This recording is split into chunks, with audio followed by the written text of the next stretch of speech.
धन्यवाद अध्यक्ष जी, आपने इस मुद्दे पर मुझे बात रखने को कहा और मैं दिल्ली सरकार का भी आभार व्यक्त करती हूं दिल्ली और देश के लोगों की ओर से कि आज ऐसे समय पर जब सबसे ज्यादा इस सदन की जरूरत महसूस की जा रही थी, ऐसे समय में दिल्ली सरकार ने सदन बुलाने का फैसला किया और आज जबान हमारी होगी, शब्द जो है हमारे होंगे, लेकिन जो दर्द है वो दिल्ली और देश के लोगों का होगा।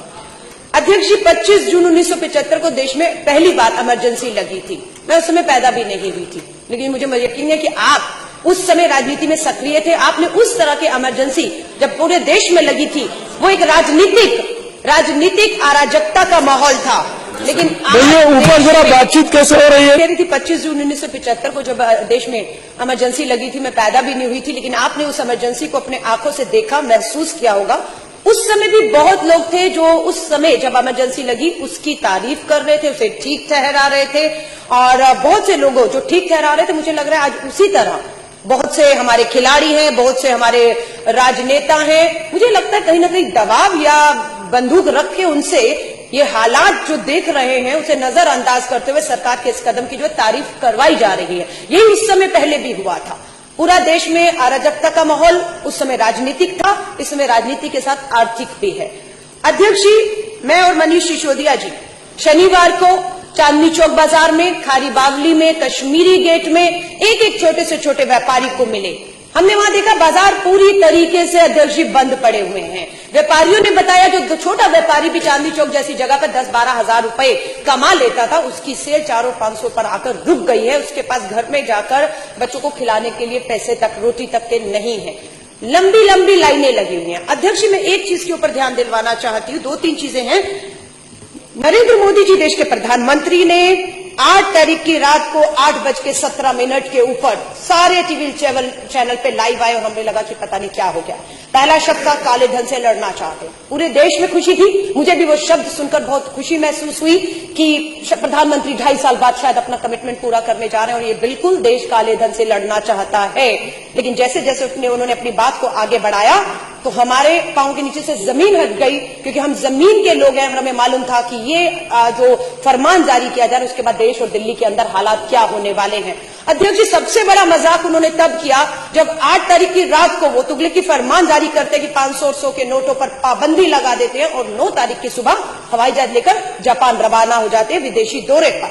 और वहां जाकर जो भारतीय कम्युनिटी उसमें बहुत ठाके लगाकर, तालियां बजा बजा कर जिक्र करते हैं उस बूढ़ी मां का जो कहीं वृद्धाश्रम में पड़ी हुई है। ये कहते हैं मेरी बात हुई एक मां से, जो पता नहीं कब बात होगी, बड़ी हैरानी की बात, और कौन से आश्रम की कौन सी मां से प्रधानमंत्री जी की बात हुई। जुमले गढ़ना इनसे सीखिए कोई। उन्होंने कहा वहां पर जापान की हमारी इंडियन कम्युनिटी के सामने कि मुझे एक मां ने बहुत आशीर्वाद दिया। उन्होंने कहा कि मेरे बेटा बहू मुझे वृद्धाश्रम में छोड़ गए थे, लेकिन अब मुझे उनको मेरी याद आ रही है और मेरे बैंक में 2.5 लाख रुपया जमा हो गया है।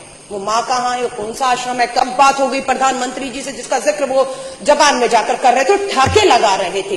अध्यक्ष जी, वो मां मुझे मिल गई है, मैं बताना चाहती हूँ। और उस मां ने मुझे कहा, जिस मां की प्रधानमंत्री जी से बात हुई वही मां उसी हिसाब से मुझे भी बता रही है कि मोदी जी को जाकर कह दीजिए कि मुझे नहीं मालूम मेरा बैंक खाता वो कौन सा है, मुझे नहीं मालूम मेरे बेटे ने कब और कैसे 2.5 लाख डाला है। अगर आपकी जानकारी में है मोदी जी, तो जाइए मेरे बेटे को काला धन मेरे खाते में डालने के मामले में गिरफ्तार करिए, जेल में डालिए। और आशीर्वाद मैं आपको तब दूंगी जब वो मां ये कह रही है कि मैं अपनी 4 दिन से पासबुक लेकर बैंक के धक्के खा रही हूं, मैं अपनी पेंशन नहीं लगवा पा रही हूं, मैं दवा नहीं ले पा रही हूं, वो मां रो रही है। ये मोदी जी को मैं बताना चाहती हूं, ये वही मां है जिस मां ने आपको आशीर्वाद दिया था। अध्यक्ष जी, सबसे बड़ी बात, खाता नंबर मैं बता रही हूं ऑन रिकॉर्ड 5545100034। ये किसका अकाउंट नंबर है अध्यक्ष जी? पश्चिम बंगाल के भाजपा के जो खाता है, पार्टी कार्यालय का खाता का नंबर बता रही हूं, दोबारा बता रही हूं 5545100034। मैं क्यों इसका जिक्र कर रही हूं? अध्यक्ष जी, प्रधानमंत्री देश के कहते हैं ये जानकारी बहुत खुफिया रखी गई है, किसी को इसकी जानकारी नहीं दी गई है। 8 तारीख की रात को 8:37 में घोषणा करते हैं और उसी दिन सुबह 500 और 1000 के नोट भाजपा कार्यालय बैंक के खातों में जमा करा देता है सुबह सुबह। ये कोई पूछेगा कि 1 करोड़ रुपया जो भाजपा के खाते में सभी के सभी 100 और 500 के नोट जमा कराए गए, वो कैसे आए? और ये एक ही उदाहरण नहीं, ऐसे बहुत से उदाहरण है अध्यक्ष जी जो मैं आपको गिना सकती हूँ। और मुझे लगता है बिल्कुल जो जांच की मांग की जा रही है, भाजपा के एक कार्यालय खातों की जांच होना बेहद जरूरी हो चुका है। ये कहना कि ये जानकारी किसी को नहीं थी, ये बिल्कुल झूठ है। इसके एक और अब मैं आपको सबूत दे देती हूँ। अध्यक्ष जी, मैं पूछना चाहती हूँ, ये शख्स जो है संजीव कंबोज, ये कौन है? ये पंजाब का भाजपा का बहुत बड़ा नेता है। ये ट्वीट पर 2000 नोटों की गच्छी की तस्वीर डालते हैं। और कब डालते हैं? मोदी जी घोषणा करते हैं देश के प्रधानमंत्री 8 तारीख की रात को।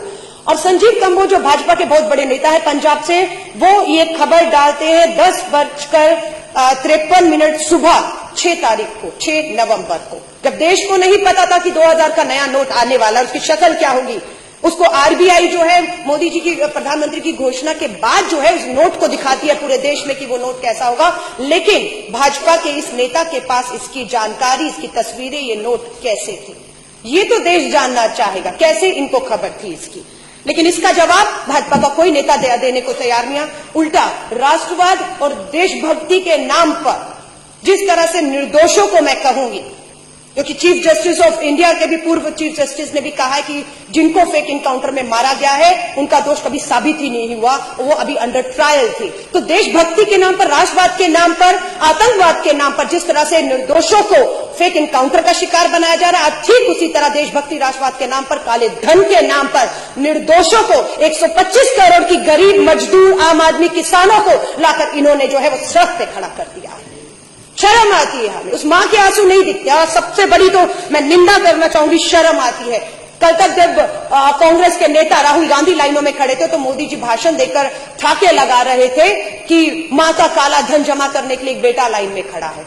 और आज मैं कहूंगी, क्या देश के प्रधानमंत्री जी, आपकी भी माता जी को आज आपने 90 साल की उम्र में लाइन में खड़ा करने का एक फोटो, कहूंगी एक अपॉर्चुनिटी की तौर पे आपने देखा, 90 साल की मां को लाइन में खड़ा कर दिया है।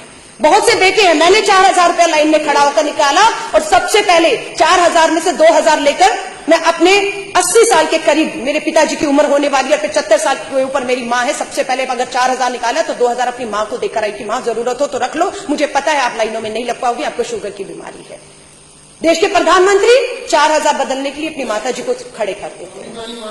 बहुत सी माताओं की पेंशनें नहीं मिल पा रही हैं, वो रो रही हैं। अध्यक्ष जी, और मैं आपको बताती हूं, इसके अलावा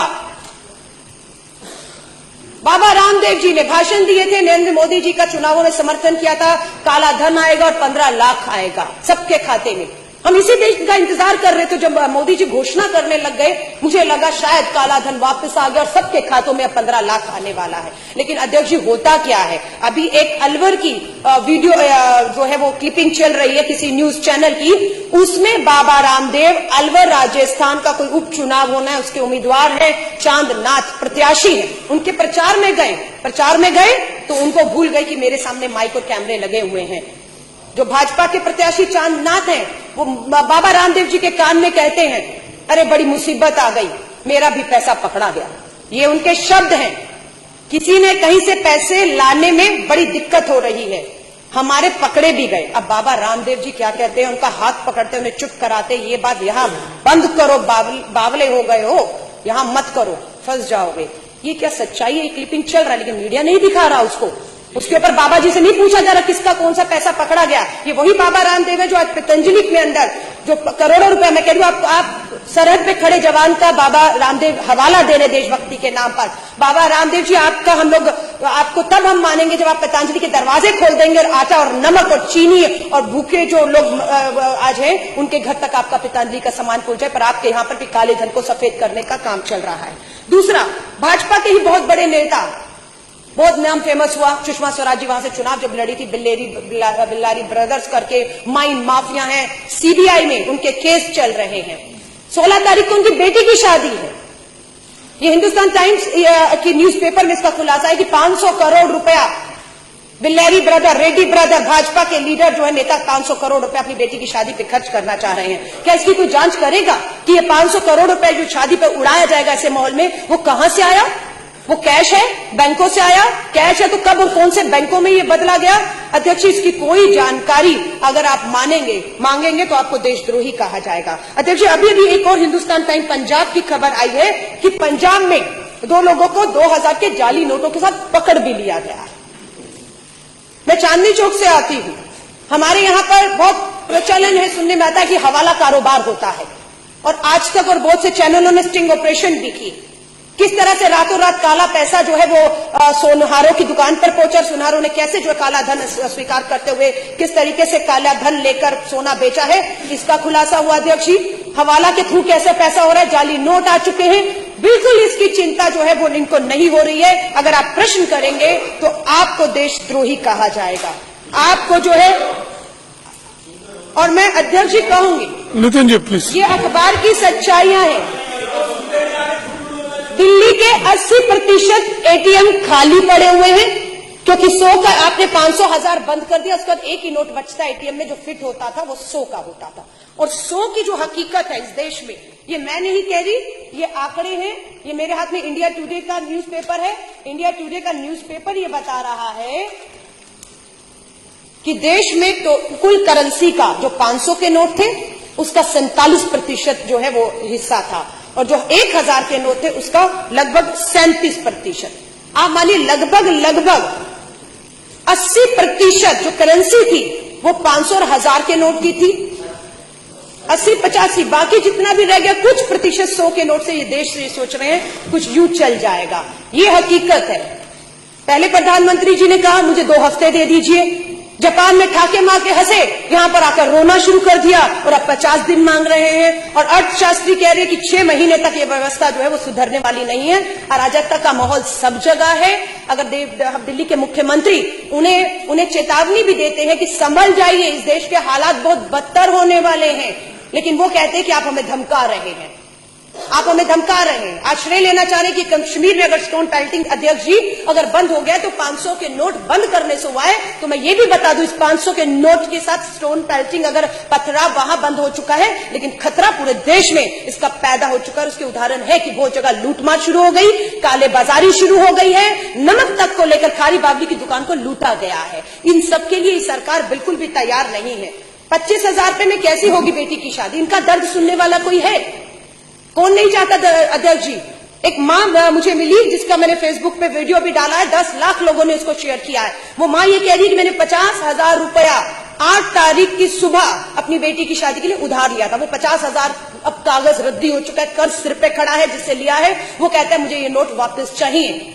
मैंने जब दिए थे तब ये चलते थे, अब मैं जो लूंगा वो लूंगा जो आज चलते हैं। वो मां आज सड़कों पर खड़ी है, रो रही है कि बेटी की बारात रास्ते से वापस लौट रही है। इसी तरह बहुत उदाहरण है। All is not well at Azadpur Mandi, फल फ्रूट सब्जियां सड़ रही हैं, करोड़ों का नुकसान इस देश की अर्थव्यवस्था को लग रहा है। लोग बेरोजगार हो रहे हैं, जिनके पास 100 लोग काम करने वाले थे, सैलरी ना देने की वजह से उनको पता है कि 6 महीने तक अर्थव्यवस्था नहीं सुधरेगी, उन्होंने उसको नौकरियों से बेदखल करके बेरोजगारी भी एक बड़ा कारण बनना पड़ा। नोट बदलने में नाकाम युवती ने फांसी लगा दी। इतनी निराशा, हताशा आज आ चुकी है कि ये हाल हो चुका है। अलका जी कंक्लूड करें प्लीज, कंक्लूड करिए। यही कहूंगी, इसकी इतनी गंभीरता को विपक्ष हल्के में मत ले।